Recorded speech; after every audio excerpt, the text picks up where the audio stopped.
yes niba uvuga made in Rwanda yishyira mu kuri ambara imyenda yo mu Rwanda umwana wawe niyige mu Rwanda wowe ubivuga abayobozi ababyeyi bawe nibivurize mu bitaro byo mu Rwanda nibivuza bakivurizanya na rubanda rusanzwe muzamenya ibibazo byaho abana nibiga izi 12 ukabirata ngo ni ibintu byiza iyi kaminuza ukayirata ariko abana bawe bakiga Scotland bakiga Canada bakiga USA my friend aho nta kuri kurimo ibi by'ubushomeri kuba wakubaka inzu nziza cyane ukavuga ngo ubonye amahirwe yo kubaka inzu nziza cyane muri Kigali ushaka ko abantu bagutangarira umwana wawe ntazayibemo ibyo bintu bundi ni ubugoryi kumara umwanya munini ukanahugira mu ibyo bintu ukubaka inzu ariko utari kubaka igihugu nibyo bizatuma ushobora kuyubaka umwana wawe ntayibemo kandi ibi bintu mvuga ntabwo ndi umuntu w'umusaza ariko ibi bintu ni ibintu abanyarwanda bumva neza barabizi n'ingaruka zo kutumva igihugu no kutita ku gihugu mu yandi magambo ubwo gihe nkaba mvuga ngo kubaka igihugu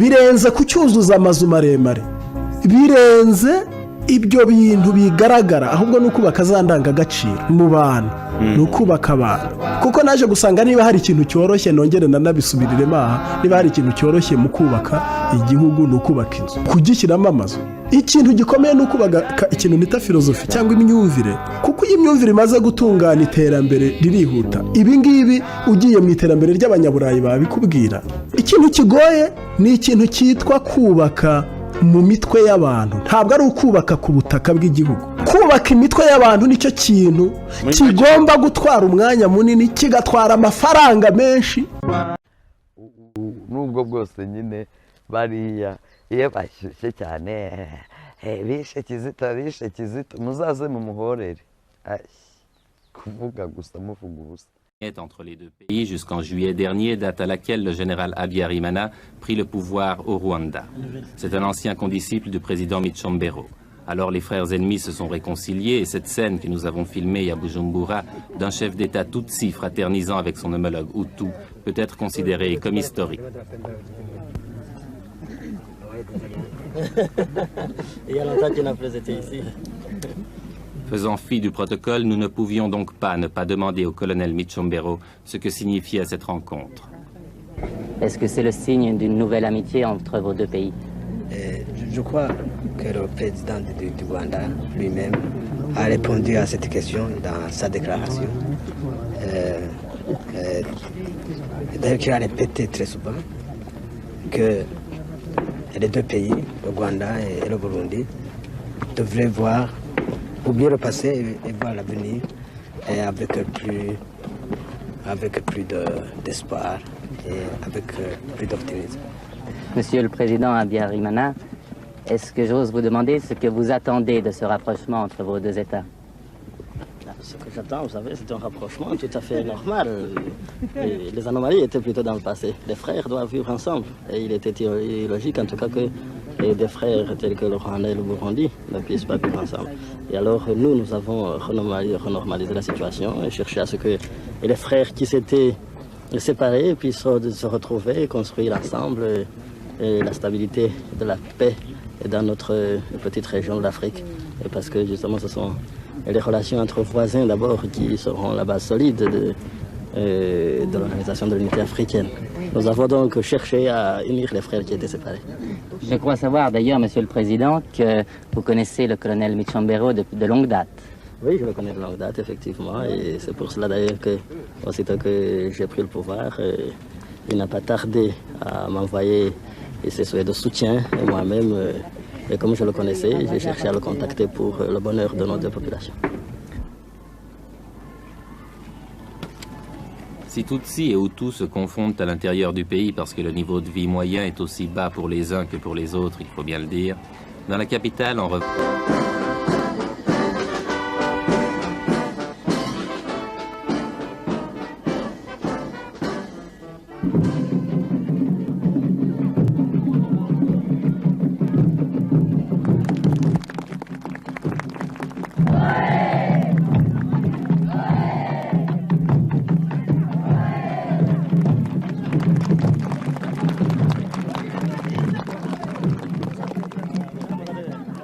Recently, there have been a lot of rumors circulated by people who are ignorant politically that the refugees of Rwanda in Uganda will use Rwanda as a base to come and attack, will use Uganda as a base to come and attack Rwanda. cyanyuma ryaho nangirizeho nuko uba ngaha hari abantu bajya bakunda kuvuga abantu b'ibicucu kuri politiki bagiye bavuga ko impunzi z'abanyarwanda ziri mu Uganda zaba zitegura gutera u Rwanda.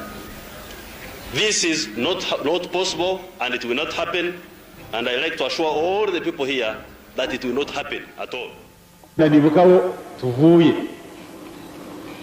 mu bibazo by'umwiryane, tuvuye mu itsembabwoko n'itsembatsemba, hari ibintu bitajya muri demokarasi.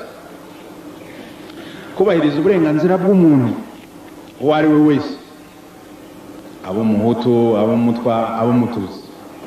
Icyo ngicyo cyo ntabwo kiri mu itora, ntabwo kiri muri demokarasi. Uzatorwa wese icyo ngicyo agomba kucyubahiriza. Niba atacyumvise ngo acyubahirize n'umutima mwiza, ya central administration role ifite niyo kukimwumvisha tu, kugira ngo ibintu bizahinduke byere kuzakomeza kuba ya tradition twakomeje kugira, umutware wica agakiza, perezida akica agakiza, minisitiri akica agakiza, prefe akica agakiza, burugumesitiri akica agakiza, konseye akica agakiza. Igomba guhagarara. Cyangwa yaba atisha agakiza bakamuha ubutegetsi, uburenganzira, yakora neza abantu bakavuga ngo imana izo, yakora nabi akoreka Rwanda rwose ntihagire umuhagarika. Ibyo bigomba guhagarara. Iyo demokarasi igomba gukosora icyo kibazo. So uzategeka secretary, uzategeka serire, uzategeka nyumba kumi, agomba kugira komite ategekana nazo zinalimitinga bwa butegetsi bwe, bikazanazamuka no ku zindi nzego. Birarambiranye kugira umutware ukora neza kuko yariko yaramutse, yaba ashaka kurika igihugu akacyoreka we cyose wenyine bamureba, kandi abantu bafite mu mutwe hazima, hakaba uburyo bwo kumukontorora, checks and balance. Niyo ni garanti, checks and balance. Mwumva banatorerwa n'igihe gitoya, umwaka umwe n'imyaka ibiri, tukazareba uko bikoze, tugatera indi ntambwe kuri commune, tugatera indi ntambwe kuri prefectura, tugatera indi ntambwe kuri parliament na president. niyo mpamvu nsaba secretariat national, niyo mpamvu nsaba umunyamabanga mukuru wacu kumvikana n'abacuruzi kugira ngo dushake ibitambaro by'interahamwe.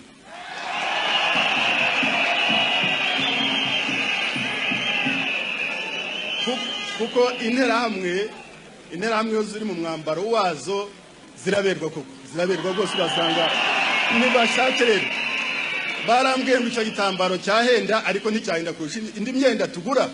Nibashake ibitambaro by'interahamwe zambare zigaragara. Igihe rero nikigera nzabatumaho mwese, nzababwira interahamwe ni tujyane.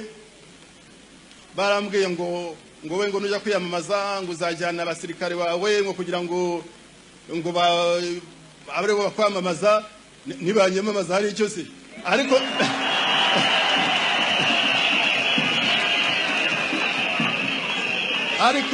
nziko abazanyamaza cyane ari interahamwe kuko turi kumwe. Nta nubwo yarangije igihano, ahubwo yagizwe umwere. Nyakubahwa Minisitiri w'Ubutabera, ibyo mubidusobanura gute? Kuko dufite amakuru menshi ko nk'uyu mupadiri n'abandi benshi bakoze jenoside. Izi system z'ubutabera zikora zite, bigenda gute ko tukibona amakuru avuga ko nk'abo ba Hormisdas bakoze jenoside koko, ariko ku rundi ruhare tukumva ko barekuwe kubera ko bagizwe abere? Nge nkaba mbona hakwiye kubaho ubundi buryo aba bantu bagerwaho, kandi bakerekwa ko tuzi neza ko batakoze mbese atari abere, ko bakwiye guhora babyicuza kuko abenshi baba muri ibyo bihugu bitandukanye mu mudendezo nk'aho nta kintu cyabaye. Banyamuryango ba GIZ rero nibaza ko dukwiye kujagajaga ibi bihugu, ubushobozi nibaza ko bwaboneka tunafashijwe n'inzego dukorana nazo ziri muri ibyo bihugu, niyo abashinzwe ubutabera batabafata, nibura tugahora tubibutsa ko bakoze jenoside bakatubona kandi bakatubona tubivuga ndetse bagateshwa umutwe nuko babona ko natwe tubariho. Ariko nibaza ko muri iki gihe bibaza ko byarangiye. Hari igitekerezo tumaze iminsi dutanga, wenda tukakivuga kidatomoye, ariko ni igitekerezo dukomora ku nshuti zacu z'abayahudi. Usanga muri bo harimo abiyemeza gukora uyu murimo wo guhiga ababiciye mu gihe cya jenoside yakorerwaga abayahudi. Nibaza ko uyu murongo abayahudi bafashe natwe dushobora kuwufata, abashyikirizwa ubutabera bagashyikirizwa ubutabera, abahungiyetwa bagahungiyetwa, abateshwa umutwe bakawuteshwa, ndetse n'ibindi byashoboka bikaba byakorwa. Iherero hariya muri fawe kuva kuri 28 kugeza kuri 30 z'ukwa gatatu. Hanyuma komisiyo nationale yo kurwanya ya unité de conciliation y'ubumwe n'ubwiyunge batugezaho raporo yabo, ariko hari umubare nafashemwo wangiye umutwe wariye impungenge cyane. Bakoze ubushakashatsi mu gihugu hose, babaza abantu benshi batavuga amazina yabo, udashobora kumenya uwabushubije kugira ngo nyine bashobore kwisanzura mu bisubizo byabo. Ni ukuvuga umuntu yari yidentifiga, wumva umuhutu, wumva umututsi. Noneho barababaza ngo ese wumva hari iyindi wifuza ko haba iyindi jenoside mu Rwanda?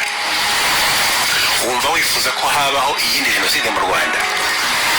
Icyo cyari ikibazo, ariko gifite akamaro. Muzi imibare yavuyemo, 17% barifuza indi jenoside. 17%, ni ukuvuga umwe kuri 5, hafi umwe kuri 5. Abo ni ababyirura, ni ababyirura abo rero bashobora gukonscientiza abandi bose basigaye, igihugu kigashya. Iyo raporo muzayishaka muyisome, hariho n'ibibazo byabajijwe abakiri bato bavuze inyuma ya jenoside, ugasanga nabo ingengabitekerezo barayifite. Kwibuka rero kwacu aya mateka tuvuga tubwira abakiri bato ni no gukonscientiza ngo abantu ntibasinzire umukondora josi nk'uko abarundi bavuga. Umwanzi ari ku irembo aduhanze amaso. Igihe rero nikigera nzabatumaho mwese, nzababwira interahamwe ni tujyane. Barambwiye ngo we ngo nujya kwiyamamaza ngo uzajyana abasirikare bawe ngo kugira ngo abare bakwamamaza, nibanyamamaza hari icyo se. Ariko hari abavuga ngo demokarasi yo mu Rwanda ngo aya matora ngo n'ubundi ikizayavamo turakizi, hari icyo se?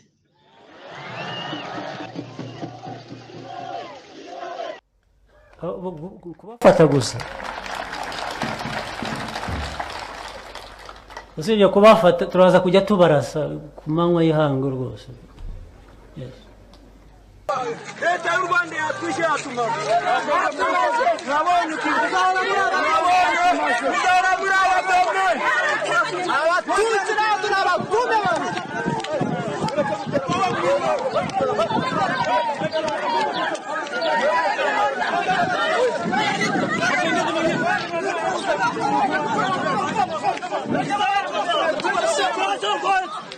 simwe muturashye, ni mwe utoshe usize akagaciro kanyu.